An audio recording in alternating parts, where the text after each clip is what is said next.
All right, welcome back to week three of these little, I don't even know what they're officially called. They're not table talks. I'm at a modified desk in my kitchen slash dining room, and Pastor Andrew's in his office, probably at a desk on one side of his desk. But these talks between myself, Pastor Jeff, pastoring at Christ Evangelical Lutheran Church, in Avon Lake, Ohio, about 25 minutes west of downtown Cleveland, right on Lake Erie. And Pastor Andrew at Resurrection, is it Resurrection Lutheran or Lutheran Church of the Resurrection? So the official name is Lutheran Church of the Resurrection. Okay. So, but everyone calls it Resurrection Lutheran Church. Yeah. It's kind of like me, because I go by Andrew.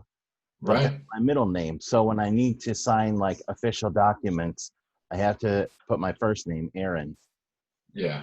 And that's the only thing that was odd for me is, so like when I was looking up your this doesn't need to be in the video, but it's interesting anyway.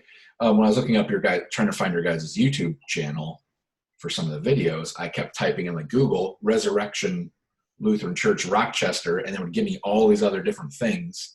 And then finally, I scrolled through one just on a regular Google search, and I was like, Lutheran Church of the Resurrection. Oh, so it kind of jumbled it a little bit. But we're here. We're doing a promise. We promise this is going to be a quick video, definitely compared to last week, because we each have a meeting to attend to very shortly after doing this. So for those of you who have viewed in the past, we say thank you.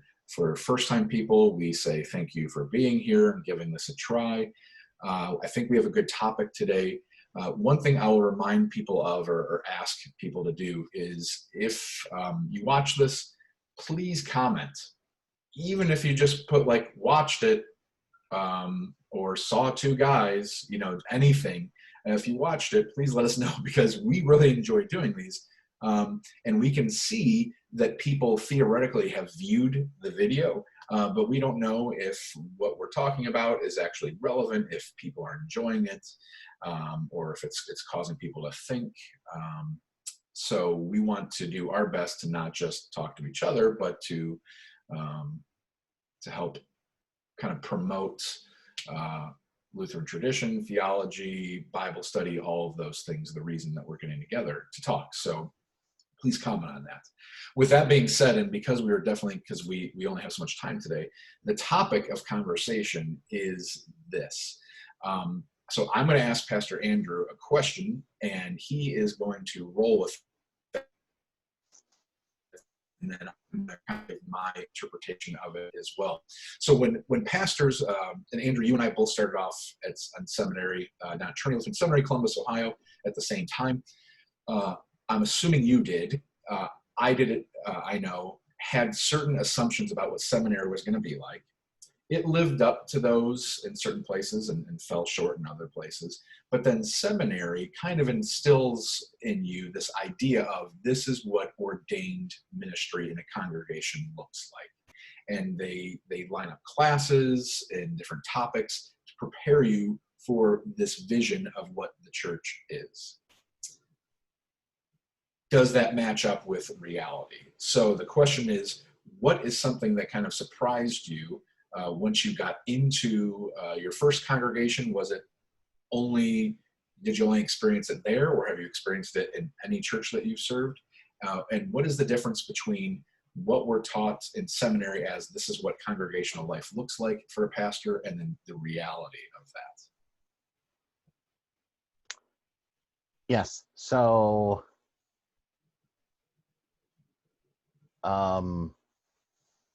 like my mind just went blank. I mean, like you said, so you go through, or you go to seminary, and I don't know that I had expectations. I mean, I figured, oh well, this will be somewhat similar to a college experience, and it kind of was. I mean, initially that first year, because it's all classes and whatnot. And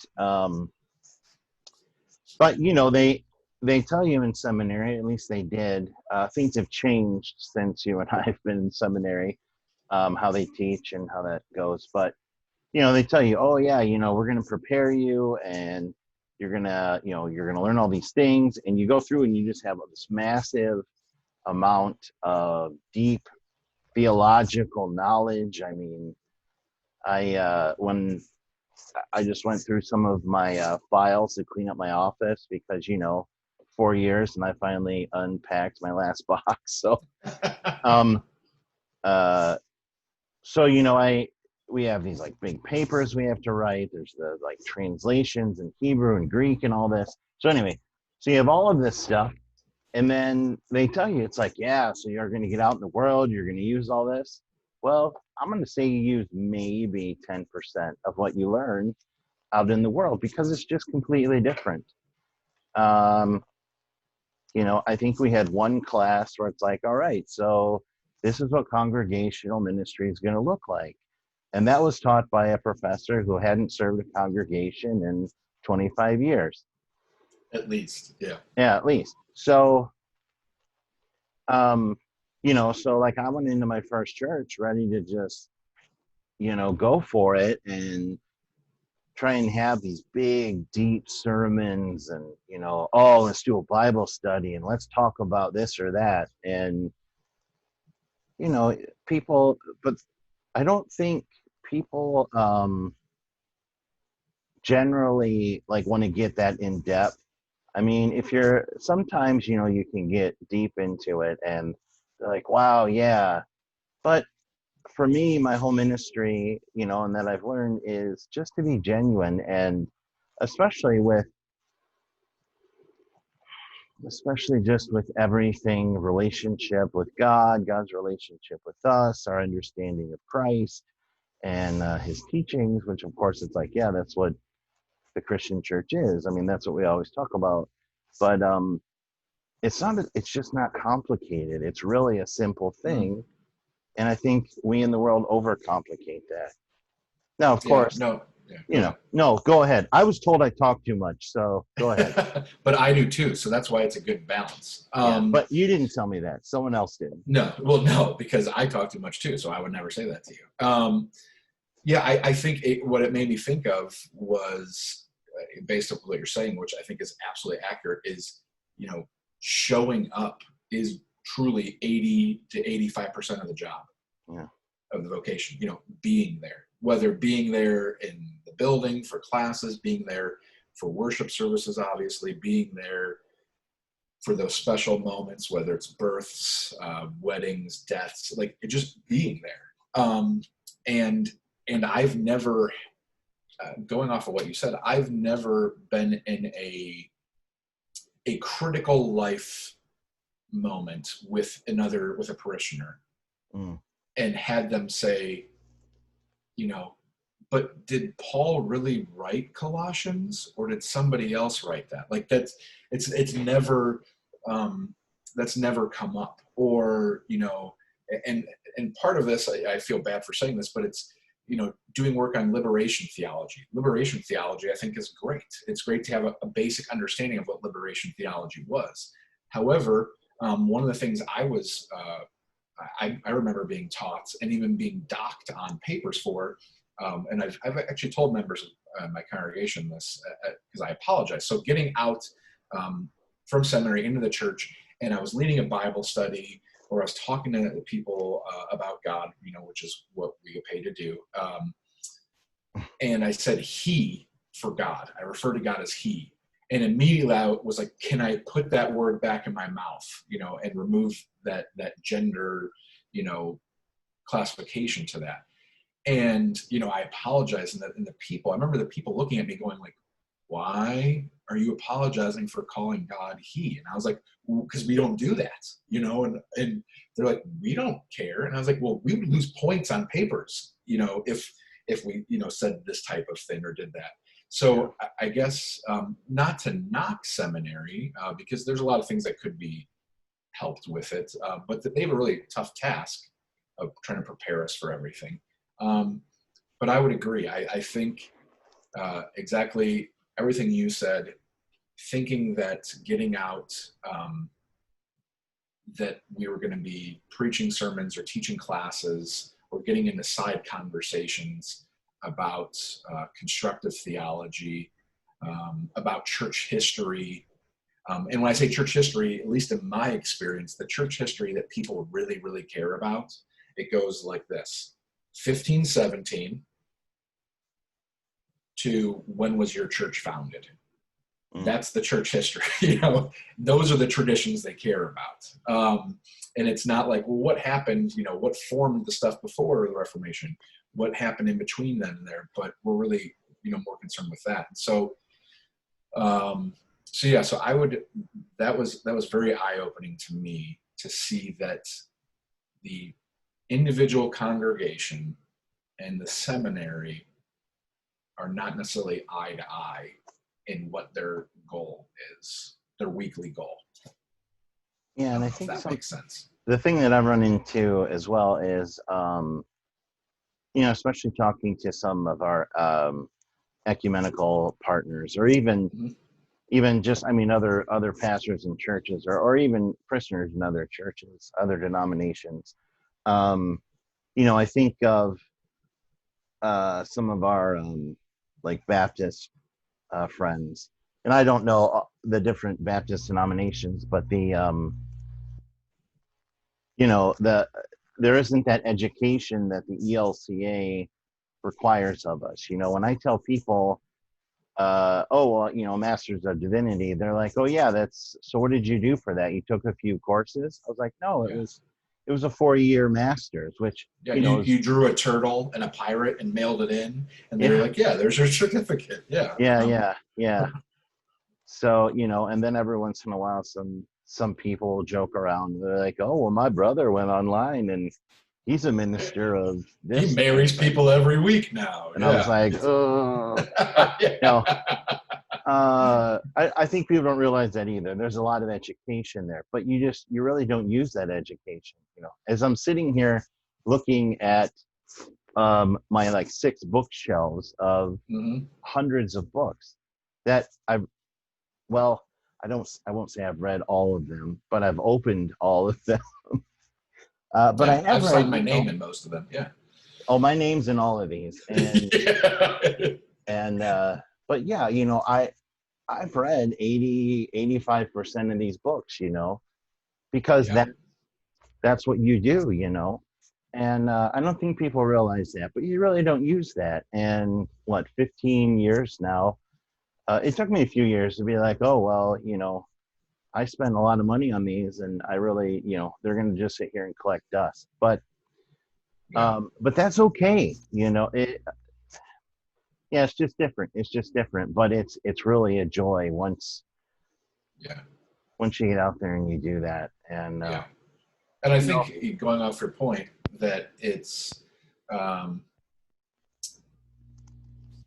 a lot of people, and that's part of what the change has been recently, at least at Trinity, is that that a lot of people came back from internship and said, I got so much out of internship, very practical things, compared to sitting in a classroom.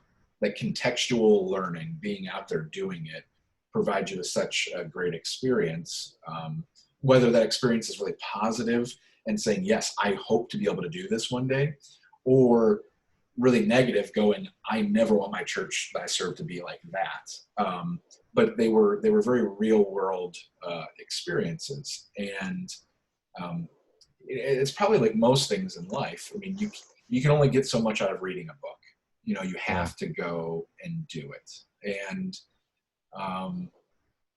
And as you had stated earlier, I think the biggest thing for me in the congregations I've served is just being present, being present to teach, to preach, being present at deaths, being present for counseling, in the sense of, we're not certified specifically, in certain areas, but we've had training in it to be able to sit and listen to people and walk with them. That it really does. the first time, I don't even know, would have to think back however many years of ordained ministry, you're really still, it's like the second part of your MDiv. You're really still learning. Because even with my internship, and I don't remember with yours, but even with my internship, I had an amazing site, had the most phenomenal supervisor. But in order to be a congregation that supports an intern, you have to be a fairly decent size. Yeah. Have enough money, which means you probably have multiple ministries and programs and different things. And you get there an internship and you see it all and you're like, wow, this is a healthy ministry that's running really well and doing this and this, and they have volunteers and staff. And then you get in your first call and you're like, there's none of that. Yeah. It's all volunteers except for maybe one or two part-time people probably. And so there's even an adjustment from that going like, well, we did this on my internship. Well, that wouldn't work here, because it's a completely different context. So, so you're saying if you were to give one piece of advice to somebody who is graduating from seminary right now, who's about to go and, is interviewing for their first call, what piece of advice for that transition would you give them?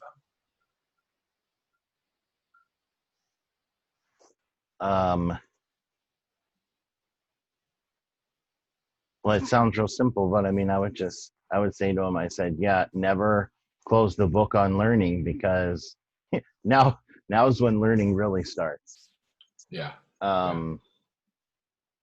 Because I think, like you said, well, I think that's a great example you gave, where you're talking about God as He. I mean, that was huge in seminary, and even now when I talk with colleagues, you need to be aware of that, but it's not really on the minds of a lot of parishioners.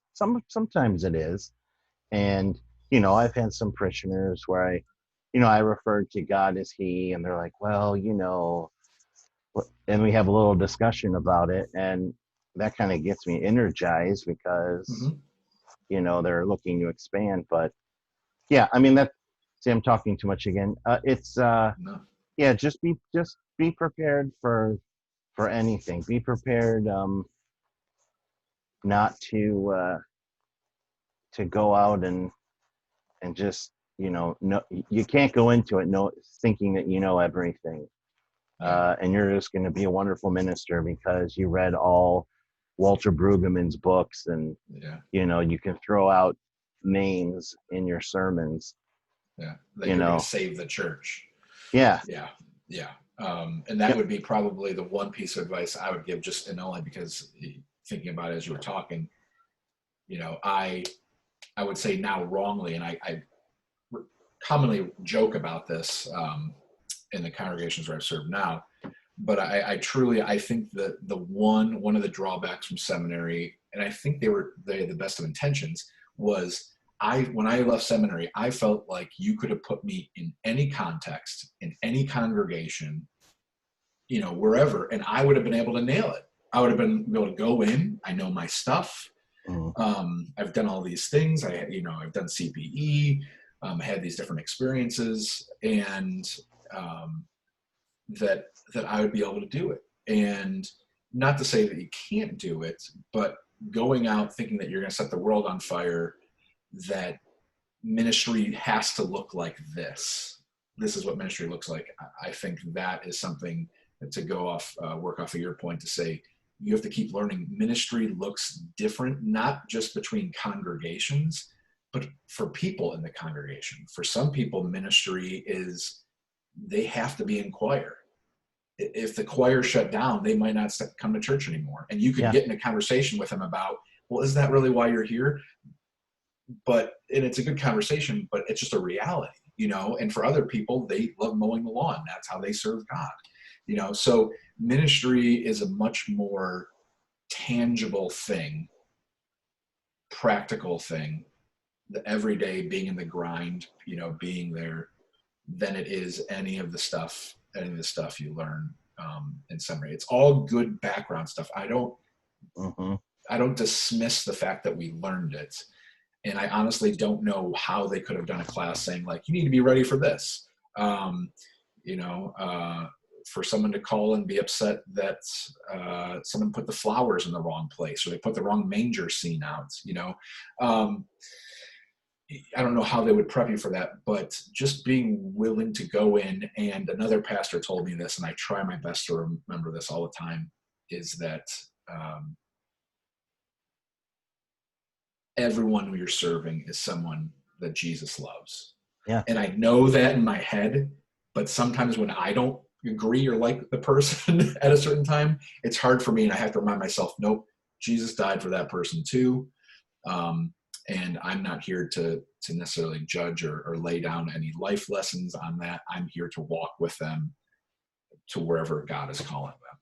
So, yeah, I think that's another thing I would say too is if someone's leaving seminary, I mean, I would just say prepared to be real. Just be real with your people. Yeah.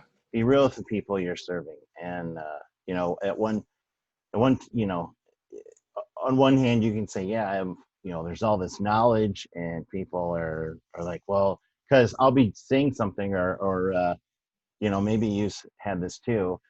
We'll have like a get together after worship or a church potluck, and everybody wants me to pray. Well, it's like, well, you're the pastor, you pray. So I'm like, well, what if we had someone else pray? And the response is always, well, you're the professional, like you're the one that was taught this. It's like, no. And of course then that leads to a whole teaching moment. Yeah. Hey, there was never a class on how to pray. They Yeah. never taught that. There's no class on how to pray. There's no class on this is how you do a funeral. There's no class on, all right, here's a wedding, and this is how you deal with bridesmaids and groomsmen that are drunk or whatever. Yeah, there's no class on, it's Sunday morning and you find out 2 of the toilets are broken. How do you get a plumber in? And, you know, how do you, mitigate that disaster? Yeah, there's a lot of real world stuff that's just not in there. And it made me think of a topic for potentially for next time.